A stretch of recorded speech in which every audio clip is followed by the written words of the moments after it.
Malanga e tau au sia ki hoa koe ni pia ko whiawhia, ko hatu e whainga maari e taha ke lava ke tau toi kau whakatahai.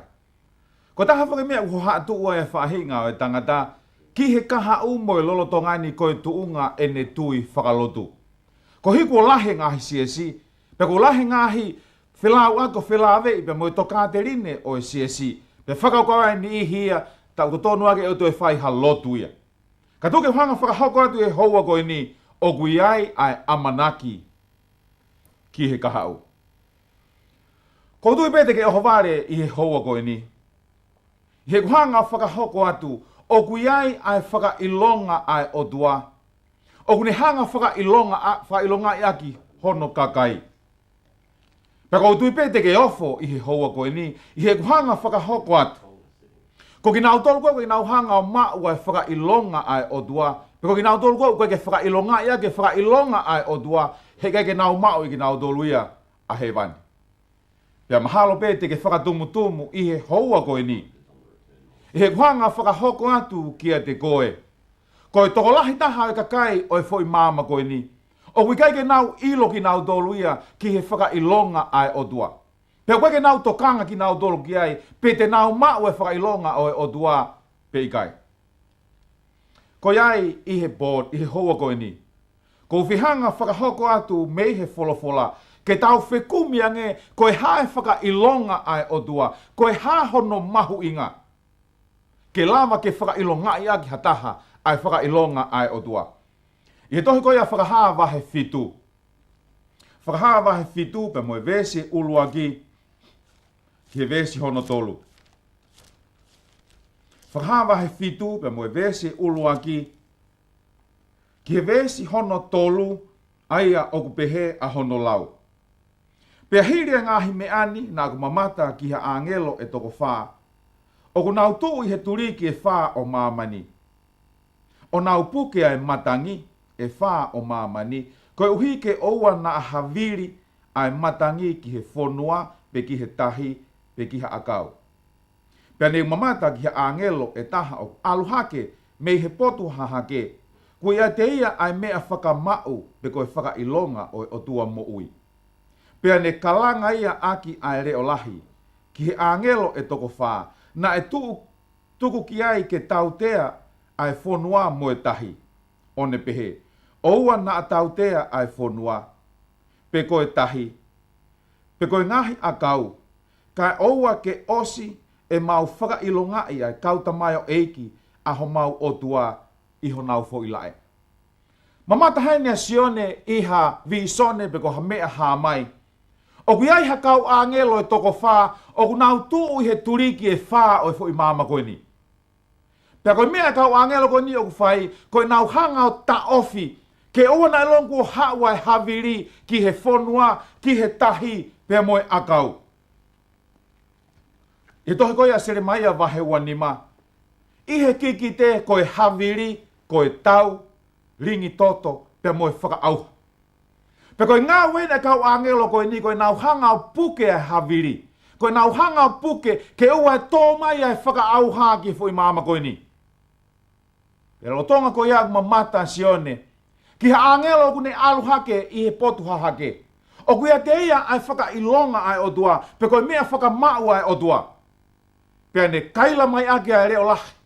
Ki he kau angelo koe ne unau tuu i he ngahi turiki e whaa o māma ni.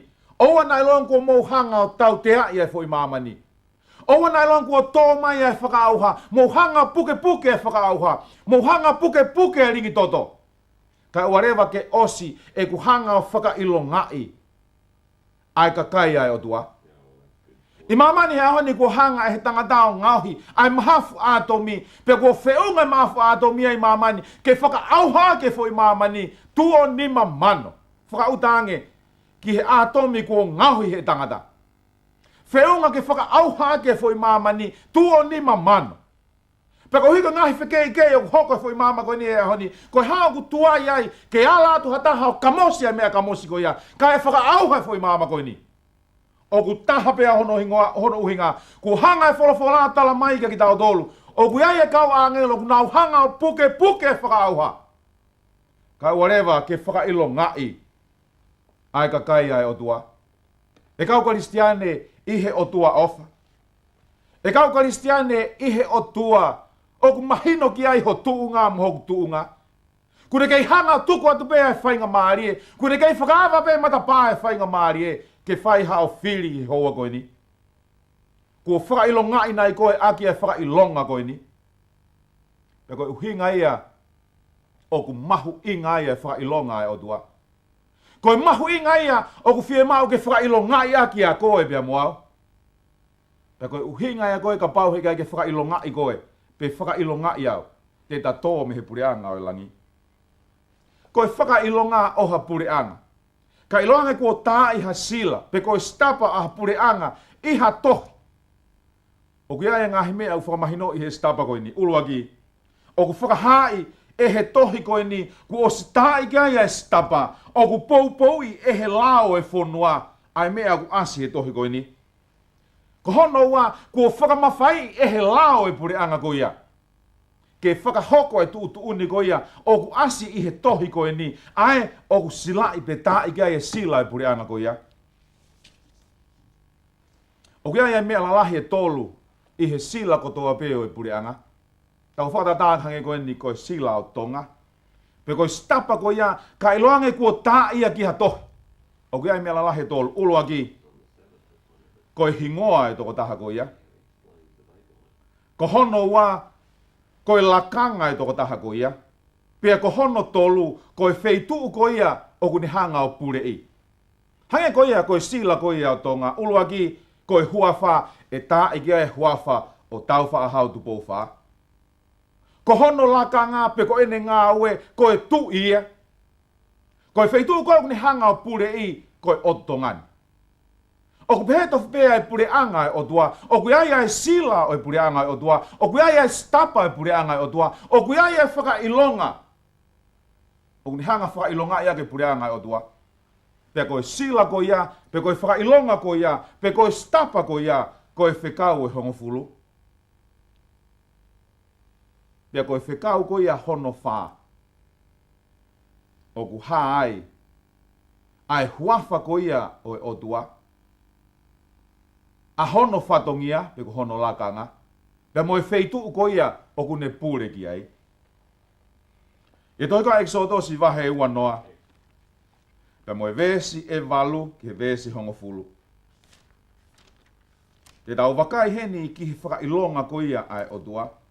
Oku asia he whekau ko ia hono whā. Exodus wahe ua noa, pe moe vesi e walu ki hongofulu ai au pehea hono lau. Manatu ki he aho sāpate ke tauhia ke maoni oni. Koe aho e ono ke ngā ue ai, o whai ai ho ngā ue kotoa pe. Ka ko hono fitu e aho koe sāpate ia o Sihova ko ho Otua. Ko hono hua whae ko Sihova ko Otua. Oua nā ke whai aha ngā ue taha a koe, aho foha, pe ko ho o whewhine, pe ko ho tamai o eiki, pe ko ho kaunanga, pe ko ho whangamanu, pe ko e muri, o ku nofo i holoto a. I whekau koe ni hono whaa o ku whakamahino i mai ai huafa o e Otua.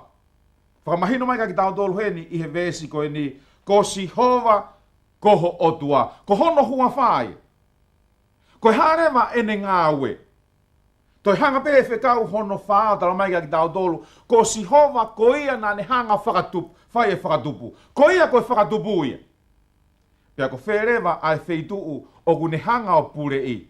Whakamahino mai he whekau hono whaa. Ko e langi, ko mamani, ko e tahi.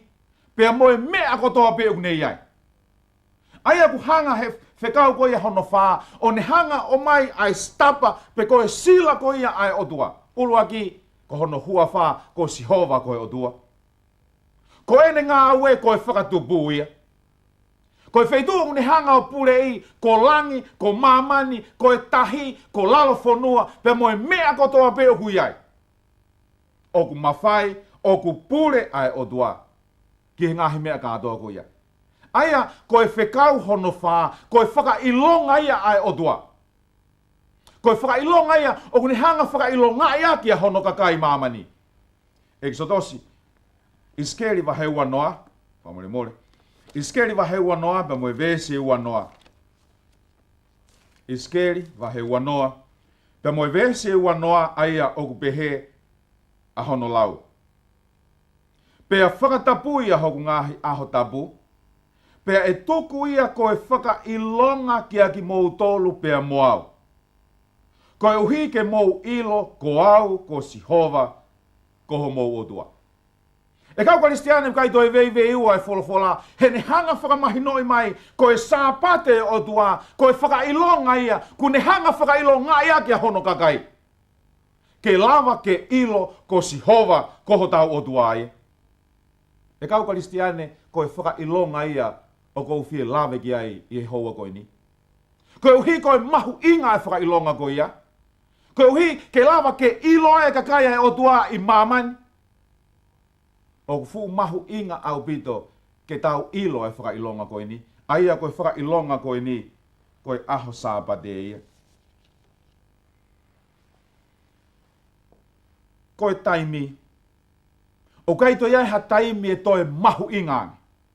I he kotoa o e taimi o e tangata. Ka koe aho sāpate. Ku hanga he Otua fuaki mai aho e tolu ngea wono nima pe ono kia koe pea moau. I he fu aho kātoa koe ni. Koe taimi mahu ingata. I he taimi kātoa koe ia. Koe aho sāpate o e Otua. Koe aho sāpate koe aho ia oku mawahi. Mawahi ia meha toe aho. Kehe o e wike. He koe hiku hanga e folofola o whakaha mai kia ki tau tolu. Koe uhi koe mawahe ai aho sāpate. Ku hanga e folofola o whakaha mai kia ki tau tolu ai aho ko ia. Koe uhi koe aho oku mawahe. I kai ke ngatai, u hanga e folofola tala mai kia ki tau tolu. Ai taimi ke kamata ia e sāpate. Mo e taimi ke ngata ia e sāpate. I kai ke ngatai, toi hanga e folofola tala mai kia ki tau tolu heni. Ai ngahi mea koe oku totonu ke tau hanga o whai i he aho sāpate. Ke heia mea toi aho. Folofola e Otua koe aho e ono. Ke whai ai ho ngā ue. Koe aho ia ke ta whai te riha ki ai. Kau Kristiane, o kai ke whai ha whai te riha i he aho sāpate. Koe aho e ono ke ta ngā ue ai, koe aho ia ke ta whai te riha ai. Ka koe aho sāpate, o kai ke iai ha whai te riha ai. Kui iai e tūtū ni pau ai Otua ia, kia te koe pea moau, ai ngahi mea ke ta hanga whai i he aho sāpate. Pea i hene pehe rewa, o fu mahu inga au pita. Ke ta hanga o ilo e ngahi mea ko ia. Ko whawhetai hoa koe ni ki he pureanga tonga. Whawhetai ke se austu po uluaki. Koe mahino ki ai ai mahu inga o e aho koe ni. Pea kune hanga o hiki ai he konistu tone, ke tauhia e sāpate ke maa oni oni. E kau Kristiane i he hoa koe ia, hoa koe ni. O ku mahino kia ki tau tolu, ai mahu inga o e sāpate kia se austu po uluaki. Kone hanga e o whakotuu, ke maa oni oni e sāpate, hono tau hi tonga o taingata. Pea i he hoa koe ni. O kia e ngahi whihu i lama ke tau hanga o tāri. Uluaki. Ko haina ni hanga o whakotuu e sāpate. Ko hono ua. Na e whakotuu e sāpate anefe. Ko hono tolu, ko hae uhinga mea na e whakotuu ai e sāpate. Ko hono whā, ko whea taimi koe o totonu ke tauhia ia e sāpate, ke kamata ia e sāpate, ke ngata ia e sāpate, mo e aho totonu ke tauhi koe sāpate. Ko hono hoko, koe sāpate koe aho ia o hai. Pea koe hārewa mea ke te tauhanga o whai i he aho sāpate. Ko haina ni hanga o whakotuu e sāpate, i tohi koe se nesi wahe ua, pea moe vese uluaki, pea moe ua. Ai au pehe hono lau. Pea pehe a hono ngauhi o osi ai langi mo e fonua. Mohona nau kotoa pe. Pea i hono fitu e aho kua whaka osi e he Otua e ne ngā ue. Ai na ne hanga o whai. Pea ne tutuk ia i hono fitu e aho me he ne ngā ue kotoa pe. Ai na ne hanga o whai. E kau Kristiane ku hanga wholofola whaka mahino mai ka ki tau tolu hen. Me he kamata anga, hiri hono ngau he Otua fo i mama koe ni, i he aho e ono, i he aho hono fitu, na e whakotuu ai he Otua ai aho sāpate. Te keke aha siu ia tupu i he taimi koia. Whaalawa whaka ni he pehe koe sa. te ki ai ke iai hasiu e mo ui he taimi koe ni. Ku hanga he Otua whakotu ai a Sabate. Pea koe taimi e nai hanga he Otua o whakotu ai a Sabate. Mei he kamata anga, o si pe aho e ono. I hono whakatupu e māma koe ni. Koe hae uhinga nai hanga he Otua o whakotu ai Sabate. I he vesi tolu. Tara mai heni, nā ne mālo loi he a Sabate. Nā ne hanga o tāpua ki ia a Sabate. Nā ne hanga o whakatapui ia a Sabate.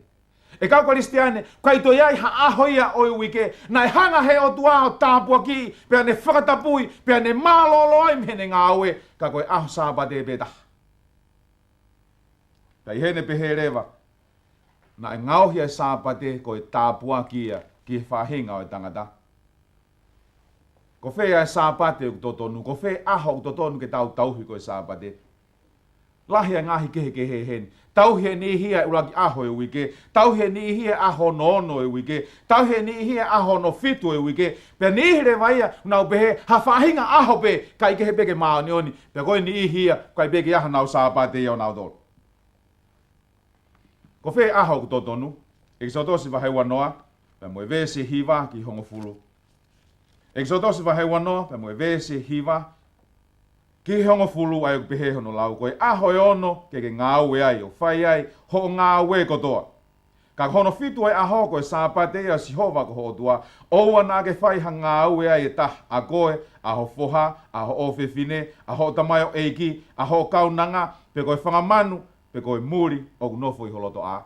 Hanga wholofola whakamahino maka ki tau tolu heni, koe aho hono fitu koe Sabate ia o sihova.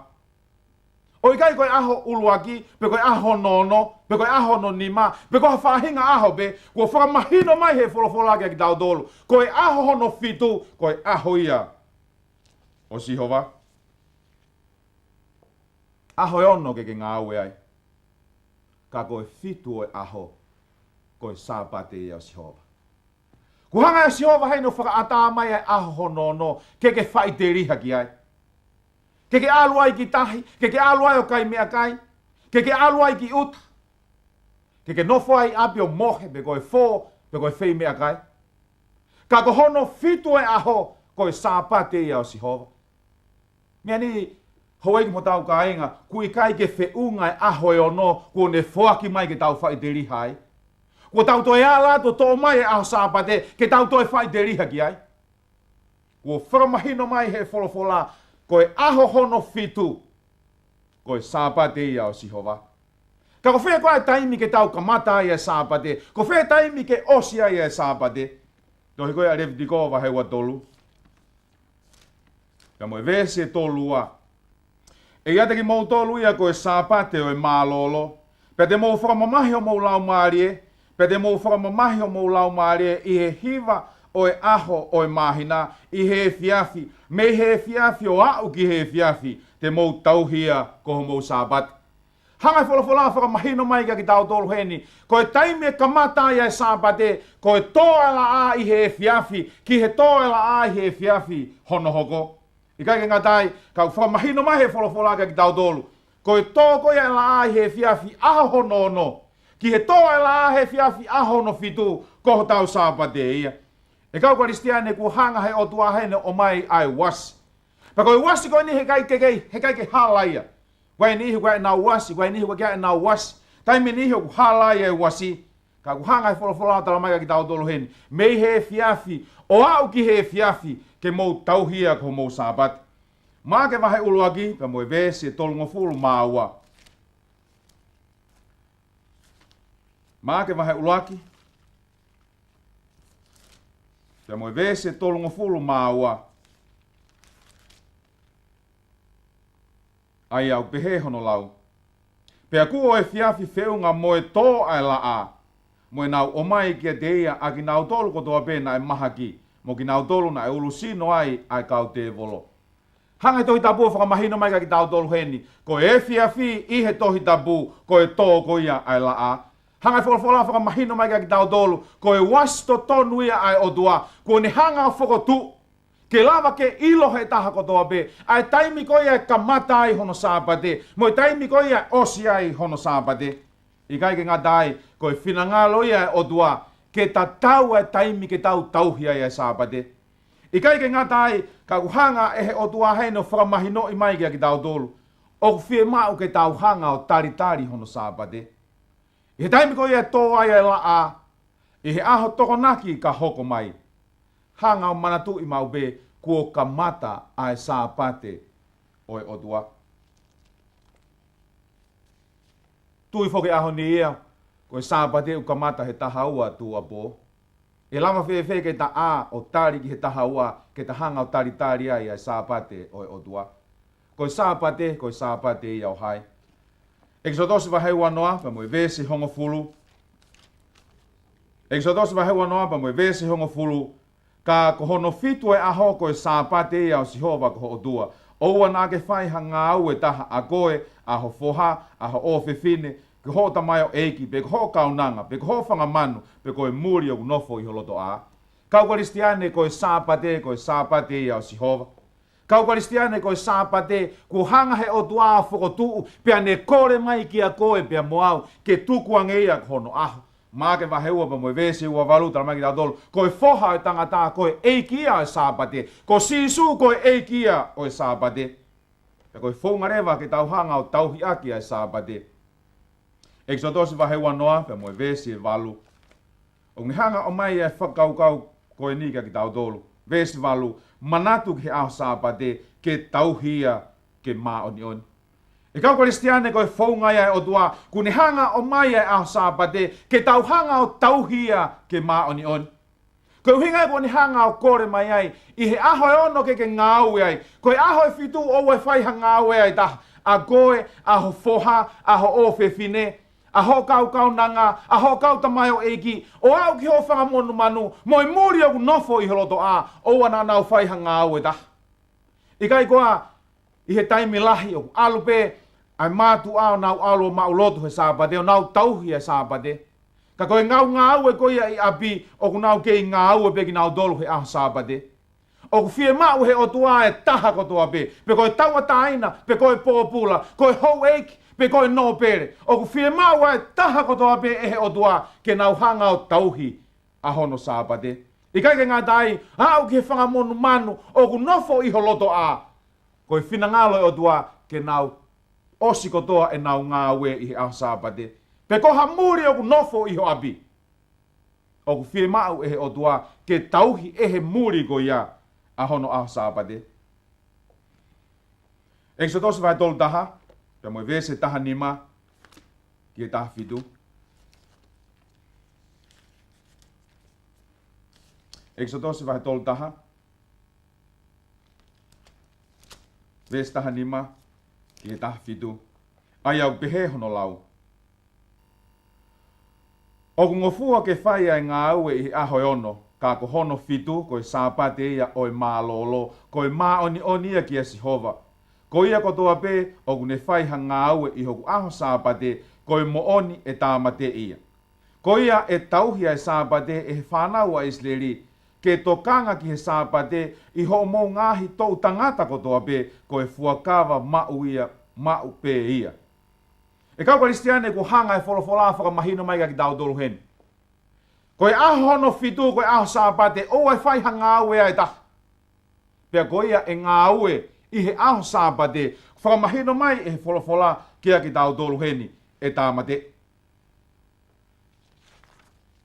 No mipa wahe taha ni mamba mo e vese tolua, na e mawai hatangata na ne alo tāwhewhia i he aho Sabate. Pea nau hanga o mai ia kia Mosese pia mu elone. I kai ke ilo e Mosese koe hae mea e whai ke toko taha koe ni, na e whakahupiri sone ia. Pea wholofola Sihova ke tolo makai e toko taha koe ia, koe ni hanga o mau i ai Sabate. I tohi koe Exodosi wahe tolu ni mamba mo e vese tolu. Exodosi wahe tolu ni mamba mo e vese tolu. Aia o pehe hono lau. Exodosi wahe tolu nima, pe mo e vese tolu.